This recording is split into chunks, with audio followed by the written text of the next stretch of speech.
Good morning. It's 5:24 on Arizona's Morning News. The Friday as we head into the Phoenix Open. We got the Super Bowl. We got everything. And we have Charli XCX's new movie. Back in 2024, Brat became one of the most acclaimed phenomenons in recent music. Couldn't name you a song, but I'm 150. That explosion is poked fun of and explored in a new mockumentary or Well, I don't know what it is. It's called The Moment, and Brandon King has more. When I felt like people started nothing else matters. They're not going to die after an album cycle. I might.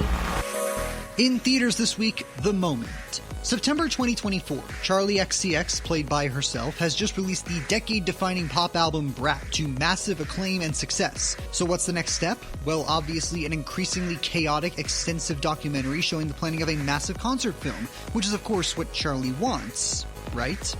This is the conundrum that director Aidan Zamiri, a frequent collaborator of Charli's, hopes to examine in a movie that's caught between hilariously biting Spinal Tap-style satire and experimental vanity project that can be a little too proud of its own energy.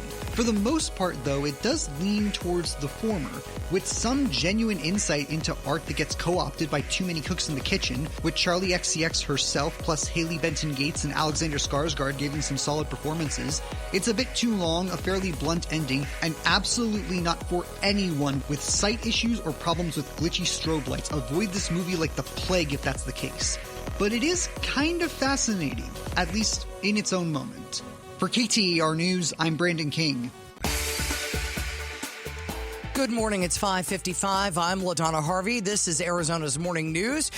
Pretty much something for everyone at the movies. There's romance in Wuthering Heights, animation in Goat, and as Brandon King tells us, a sleek Chris Hemsworth, delicious thriller in Crime 101. You're looking at robberies of jewels, money. I think all of these are the same guy, and he hits every time along the 101 freeway. In theaters this week, Crime 101. Modern-day Los Angeles jewel thief Mike Davis, played by Chris Hemsworth, is committing a series of precise in-and-out heists along the 101 freeway. In the path of his next score is Halle Berry as Sharon, an insurance broker who finds herself looped into Mike's plans, and Detective Lou, played by Mark Ruffalo, may be the one person on the LAPD who starts to see a pattern to be exploited by the mysterious thief. By roughly the 20-minute mark, you can tell that director Bart Layton is trying to stretch out Don Winslow's namesake novella as much as possible, with dialogue and side characters running thin on several occasions, maybe as many times as you'll see the comparisons to, say, Michael Mann's Heat, and you will. And yet, the bones of the movie are good. Interesting performances from Hemsworth, Ruffalo, and Berry, exciting textured action set pieces, its own kind of strange love letter to the variety of Los Angeles. It's the 101 of the title for me. You're happy to be with it, it might make for a good time, even if you know that for your money's worth, those higher class options are still out there. For KTAR News, I'm Brandon King. At 5:55, I'm Bill O'Neill in for Jim Sharp along with LaDonna Harvey. Some say money can't buy you happiness, but Glen Powell's newest dark comedy, How to Make a Killing, aims to look at how far you'd go for that happiness. Brandon King has more. There were 7 of them between myself and $28 billion. Well, call me when you've killed them all. In theaters this week, How to Make a Killing.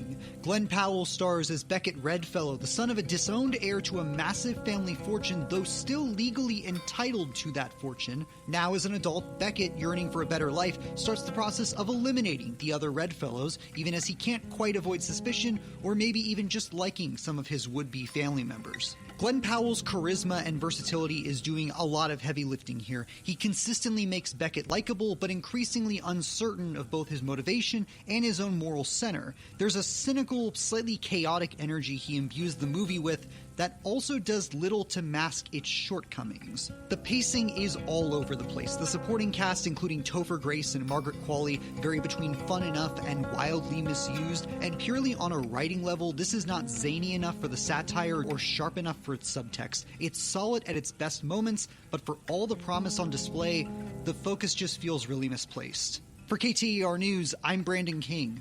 It is 6:54 now on Arizona's Morning News. Maybe you're thinking about hitting the movies this weekend, and Pixar's latest movie is among their most wild yet. Brandon King has more on hoppers. We created a revolutionary technology that gives us unprecedented access to the animal world.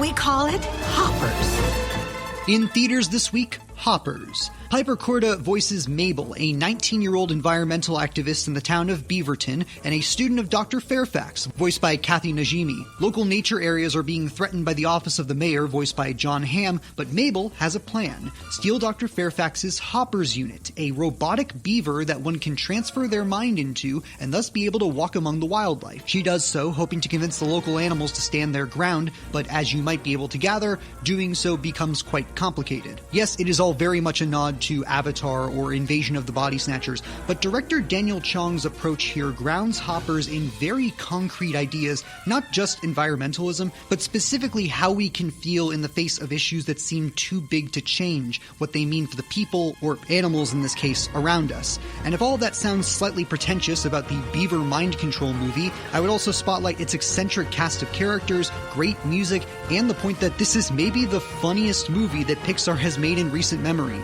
Certainly one of their best of this decade. For KTAR News, I'm Brandon King. 5:25 now on Arizona's Morning News. I'm Jim Sharp. She's LaDonna Harvey. And at the movies, Ryan Gosling goes from Ken doll to astronaut in Project Hail Mary. KTAR's Brandon King has more on what's being called the year's first big crowd pleaser. So I met an alien. He's kind of growing on me. At least he's not growing in me, which was a concern for a little while.